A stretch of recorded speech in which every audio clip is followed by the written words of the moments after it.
What is up, guys? Welcome back to the channel. My name is Travis. Of course, you are watching TWA Motorsports, and today is going to be about heat because I am freezing out here. Now, guys, generally, most of my videos are about vehicles. Occasionally, we'll show you tools, and I actually think I showed you the last heating install that I did, but this one's another temporary unit, and we're gonna get to that and why. But first off, guys, when I built this shop, we're going on the third year, okay? So it's been about 2 years and about 6 months. Yeah, so 2.5 years since I built this shop. I made a video on the shop. I probably need to make an updated one on the size. It's a 45 by 50, has a 12-foot sidewall. Yes, it does have spray and insulation. So I chose, when I built this thing, to have a buddy of mine who does spray foam insulation, and he's very good at it, to spray this with closed cell foam. So they make a closed like this, and they make an open. The open cell, guys, is the one you see they spray, it expands, and they saw it off at the studs. Now, after talking with him, he said, honestly, for what you are doing and it being a metal shop, I would technically do the closed cell. That's what I would recommend. Guys, look, he does it for a living. I trust his recommendation. Closed cell is what we did. So not only did it do a great job of insulating, closing off all the gaps and holes and whatnot, but it also does a good job of making the building more structurally sound. It's very solid. It's hard to the touch. But guys, look, in the wintertime and the summertime, it gets hot and it gets cold out here. Now in the summertime, I can open the doors, we can kind of get air moving through with the windows on the side, but in the wintertime, not a whole lot of sun comes in the two windows that I do have, and so it doesn't heat up really well. So right now it's 50 degrees and that's manageable. I can work in 50-degree weather. I actually have a thermometer on the wall over there and it says right at 50. Now it's 50 degrees outside. And today and tomorrow, it's going to be 50 degrees. But I live in Southwest Missouri where the temperature, guys, it could be 70 one day and 0 the next. And that's kind of what we're dealing with right now. Today and tomorrow is supposed to be 50. The day after that, it's supposed to be 12. 2 days after that, it's supposed to be 0. Now that's the high. So we're gonna have to do something because I'm not gonna just not work in the shop when it's that cold, but it's too cold to work out here when it's that way. So kind of begins the journey of heat, right? So I've done a couple different things as far as heat's concerned. And when I say temporary, it's because, guys, eventually I want to put a mini split in, okay? So I have heat and air, but this will work in like as a companion to the mini split. Then I can maybe go down a size. I don't know, we'll have to deal with that. I have a buddy who does HVAC, so he's probably gonna be the one hooking that up anyway. I don't know, we may buy a do-it-yourself one and do it here on the channel, but I may have him charge the lines. We'll just have to see at that point. But that's the goal ultimately, is to put a mini split in here. This shop, I don't know if I already said this, but 45 by 50, 12-foot sidewall. So it's a pretty good size shop, about, what is that, 2,250 square feet to cover. I don't have anything on the ceiling, so it's going up, you know, the heat's gonna rise. But here's my journey with heat in here. So when I very first put the shop together, it was like late October. We got all the stuff moved out here from the garage, or from the garages on the house, which was good, but we're already full. I should have built a bigger one, but we won't go into that. So I needed some heat that year. I decided to buy one of those Mr. Heat torpedoes. And guys, I bought the biggest one I could possibly get. It was huge. It ran off diesel or kerosene. So I brought it out here, I hooked it up. I turned that thing on. It went from 40 degrees to 90 in here in about 10 minutes. It was ridiculous how hot it got. And the problem with it getting hot that fast is everything metal had condensation on it. So like the cars had condensation, the wheels, that's not the proper way to do things. You don't want to heat them up that fast. So the second problem with that is with running diesel in it and the doors closed, guys, you couldn't stay in here. I mean, the fumes were terrible. So I switched over to kerosene, which made life a little better, but it still had fumes and it still made my eyes water, and it's probably not healthy for you. So it's like, okay, this isn't gonna work. Okay, so the next year, I dealt with that for a year. The next year I went with this heater that you see up here on the ceiling. Okay, this is a comfort zone that I ordered off of Amazon, and I want to say, guys, it was like 350 bucks. Okay, it's a 10,000 watt heater. Now, I think most people would say, well, that's not big enough. Of course, you know, that's not going to run this huge shop. Well, actually, guys, that thing right there on a 20-degree day would keep this shop around 65. And to be real honest with you, 65 is like my prime environment for working. You're not sweating, but you're not you're not freezing. And so, well, I take that back. I still sweat in 65, but that was kind of perfect for me. And honestly, that's really all I needed. Well, it started giving me fits. And of course, guys, these only have a 1-year warranty, and it was 350 bucks. So it's like, okay, it's broke. Yeah. So that leads me to, we're back in the same boat. I don't want to spend the money on a mini split right now. It's winter. I don't really want to install one right now. So I bought a replacement for this guy here. And so here's what I chose to go with. It seems to have decent reviews. This is a Dyno Glo, or Dyna Glo, I guess you call it. Now, the only difference, and notice it only has a 1-year warranty as well, so it could be the same thing. The main difference between this guy and the one that you see up there is it has Wi-Fi capability, which I have Wi-Fi in my shop for not only security, but for my garage doors as well.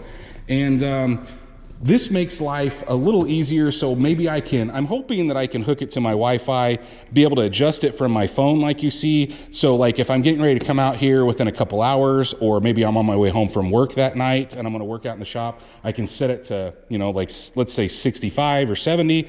It'll heat it up, and I'll be able to not have to come out here and turn it on. So this guy here had a wireless remote, which I could operate all the way across the shop, and actually did really well. So I have no real complaints other than this quit working. It blew a big fireball out. It seems to be pretty common. I don't know, I may be replacing it with one that's gonna do the exact same. But today, we're gonna open this thing up and try. One thing I'm hoping that works is this one mounts very similar to the one that's up there. So you can see it's got this mounting post. So I'm hoping I don't have to re-drill and put a new one up there, because that one is very sturdy. But we are gonna have to get that one down. I'm hoping that this even has the same spots on the side to position it, but we won't know until we get it open. So let's go get this thing open. I'm gonna go grab a box knife, we'll cut it open, and we'll see exactly what is involved. Well, I got it out of the box. And guys, I'm gonna be real honest with you. Chances are, as much as they look alike, Comfort Zone and what is this? Dyna Glo. They're probably made in the same factory. But like I said, this one had Wi-Fi and the old one didn't, so I thought that would be intriguing. And like I said, I'm looking more for a complement to the HVAC down the road. So if this thing lasts me a couple winters like the other one did, and then pooters out, I don't know, is it worth it? It's about 500 bucks. I think it was $4.99. And I don't know, that's worth it to me. And I'm not gonna sugarcoat it, guys. Look, it's an electric heater. Your electricity bill will go up. There's just no way around it. But I live in a place where I have natural gas. I don't think it's very simple to get the line over here. I don't know, I need to talk to my neighbor to see who actually does that.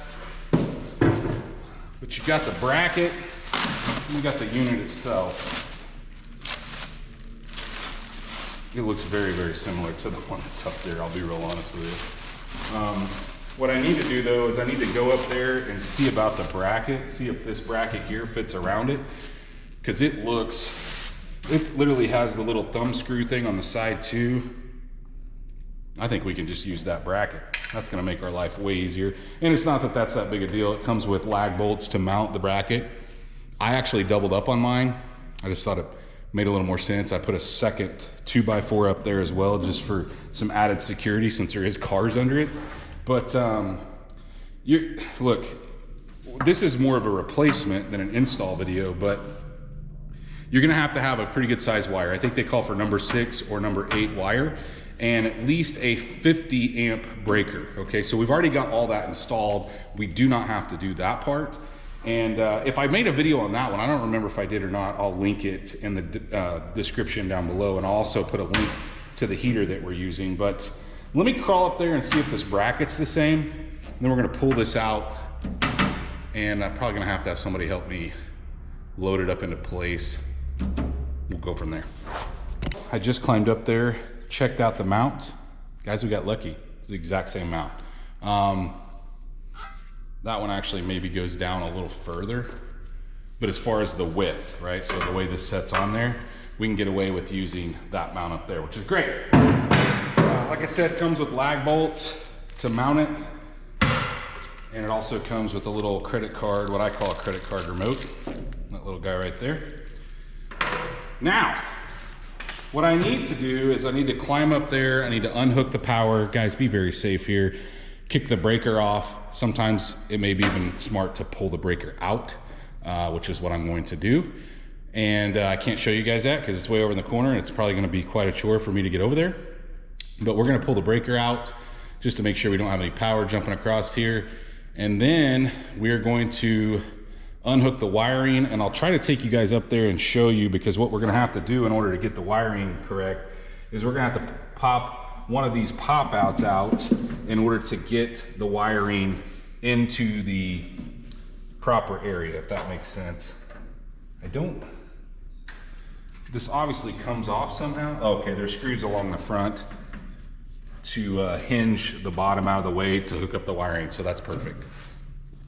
Now, while I can probably get that thing down by myself, I think I'm gonna wait for Cohen to unscrew those little things on the side and we'll get it down. But guys, I did take this off, got the wiring all undone. I took this off. This is a good idea to keep your wire from chafing. I'm gonna put it in the same hole. I'm gonna have to knock that out, but I'm gonna put it in the same hole that the other one. They're almost identical.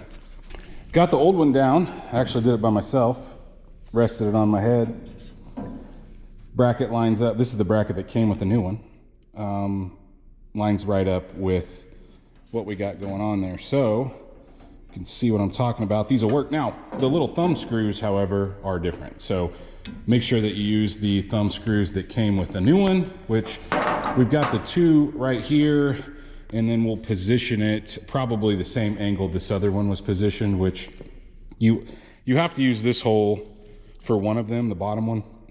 But then you can see there's 3 different angles, so you can tilt it the way you want. Pretty sure I was on this one right here. We'll have to look at it once it's up in there, but I kind of had it pointed towards the ground. So I need to hoist this thing back up in there. A little bit of difference in the bottom. There's only 3 screws across the front to hinge it down so you can wire it. This one had screws all the way around the bottom. Kind of scary, guys. This one was melted. Let me show you. Actually, that was loud. Look at this. Look how melted this got. Look how hot. Which, guys, I don't know if you remember I said, but a big fireball came out of this thing. So, I don't know. Maybe it could be repaired. Maybe there's a short in something. I don't know. I'm not messing with it. There was only 3 wires hooked up. We had, you know, a ground, the common ground, and then a power. Well, you had your, I don't know, red and black is what I had hooked up to it based off the power that we had out of the other one. So we'll just basically hook the other one up the exact same manner and go from there. I mean, look, if you don't feel comfortable with this part, there is instructions on it, but if you don't feel comfortable, then hire an electrician. I actually have my dad on his way out here because I'm gonna need help putting this other one in, and Cohen is out of pocket currently. So we'll have to have him. He's the one who originally actually wired this in, because I'm not great. I can do like junk, like electrical boxes. Like we did all the wiring out here in the shop. I did all the boxes. I'm very comfortable with that. Did all the ones in the ceiling, ran all the wires, but he hooked up my breaker box over there and did all that stuff. So he's better at stuff like that when it gets to that level, and I am not. So we'll just kind of patch it in here and there and kind of show you the progress. We got 2 geniuses wiring this up right now. Call my dad over to help. Cohen's here now. Guys, there's only 3 wires to hook up. Your common ground. L1 is showing white, which we actually used red, and then black for L2. And so they're just getting that stuffed in there right now. Of course, ran it through the outside where we have the piece to hold the wire from chafing. And guys, we may be able to make some smoke here in a minute. Well, I don't know which one it is. It's the one that's turned off. Well, there's 3 turned off. Oh, it's the one that says heater.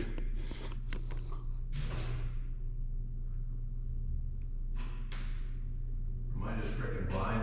What does it say? Heater. Should be a 50. Should say heater. All right, guys, we got it ready to go. We're over there flipping the breaker. Okay. Bingo. All right, we're on. Let's see. Now it's off. Ooh. All right, let me get the remote going here. There was a setting on the back too, where you can use a thermostat remotely or the thermostat on the unit. Okay. Well, it's louder than the last one. Let's see if it makes heat. It's got a better fan than the last one though. It's blowing harder. So we got it set on 70. It says it's 50. That's what it's supposed to be, but we're gonna give it a second, see if it heats up. Notice we didn't close the front. I can smell it. Smell it? See what happens here. It's been running for probably 30 to 40 minutes. We're up to 55 degrees. Remember, we started at 50. And I don't think it's incredibly loud. You know, some of the complaints on it were that it's loud. I will tell you guys, it pushes more air. The fan pushes more air than the comfort zone. So I don't know, it's probably gonna wreck my electric bill. That's a fact. But look, I'll take that to have a little bit of heat out here. So now look, my thermometer is on the complete other side of the shop. So you can see it right under the window over there. When I came out here, it was 50 degrees there. Obviously it was 50 up here. On the other side of the shop right now, it's between 52 and 53. So now I wanted to hook this thing up to my phone. So they go through the instructions here on the sheet that comes with it. I will tell you guys that I have the app downloaded, and we're gonna see, because I have to, the way my internet works out here is I've got an expansion over here on the wall. You can see it plugged in. And so that's the only way I can get Wi-Fi out here, is because there's just not a lot of signal in a metal shop, if you guys know what I'm talking about. So what I'm gonna do at this point is we're gonna try to connect this thing. It says I'm connected to the internet. Let's see if we can add a device. It says to turn on your Bluetooth. Bluetooth is on. Continue. Yeah. Oh, they got different products. Okay. Well, I'm gonna have to eke through this, guys. Holy cow, they have a bunch of stuff. I don't know what this would be under. It says electrical. I don't see one that says heat.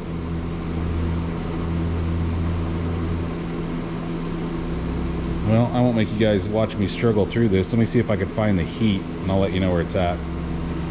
A little good news, bad news, guys, on this heater. The heater's working flawlessly. I came out here this morning. This is the next day. Turned it on. I didn't leave it on overnight. Turned it on. It was 42 up there. We're already at a 48. It's only been about 20 minutes. It does a good job. And so there's a couple different settings in it. I'll show you here in a second. But the downside is that I cannot get the Wi-Fi to hook up to this thing. And it seems to be a common problem if you look up reviews on it, that it's about a 50-50 shot whether you're gonna get the Wi-Fi hooked up. I will tell you, the instructions are incorrect, because the instructions say with the unit on, you need to hold the up and down arrow on the unit up there, and that will put it in pairing mode. However, that is not the case. The unit needs to be off, and then you hold those down and it will beep. Then I could find it. I was able to find it with the app. When I went to add it, it takes a long time to add, and then it fails. And so I've done that probably 30 times, and at this point it's like, it would be nice, because, you know, if I were in the house and knew I was gonna come out in a couple hours, I could see what the temperature was, turn it on, or if I was on my way home from work, knew I was gonna work out here, I could turn it on then. That would be handy. I may keep messing with it, but as of now, I'm gonna quit for now. After trying 30 times, it's like, yeah, I don't think it's probably gonna work. And it could be because my Wi-Fi, I'm using an extender on my Wi-Fi because this is a metal building. It, however, works with my garage door openers and my security cameras and whatnot, so I don't know, I don't think that's the issue, but it seems to be a common problem with this thing. But I can say that, you know, the heat is working great. The remote is nice and small. Guys, you have a couple settings, so obviously you're up and down. You can change it to Celsius or Fahrenheit, you're on and off, and then you have a timer, so you can set it for like 2 hours and then to shut off. But if you hit the heat button, it cycles through a couple different things. I've got it on high right now, or an H is what it displays up there. That means it's working at the 10,000 watt capacity. If you go to L, it works at the 7,500 watt capacity. And if you click it again, there is an auxiliary, which means it will automatically switch between the two depending on the temperature. And then it has a fan only setting, so you can use it in the summertime, not turning any heat out, as just a fan, which will be kind of handy as well. My last one did not have that. But guys, I will let you know kind of how it goes if I have any issues. So if this thing blows up or quits working, I will let you know. It does only have a 1-year warranty, same as the Comfort Zone. I will tell you, if I had to do it over, I don't know that I do the Comfort Zone because of the way it like kind of blew a smoke ball and whatnot, but I definitely wouldn't spring for the Wi-Fi if I known it wasn't gonna work. But hopefully you guys enjoyed this little update of me getting some heat out here and getting some relief on very, very cold days.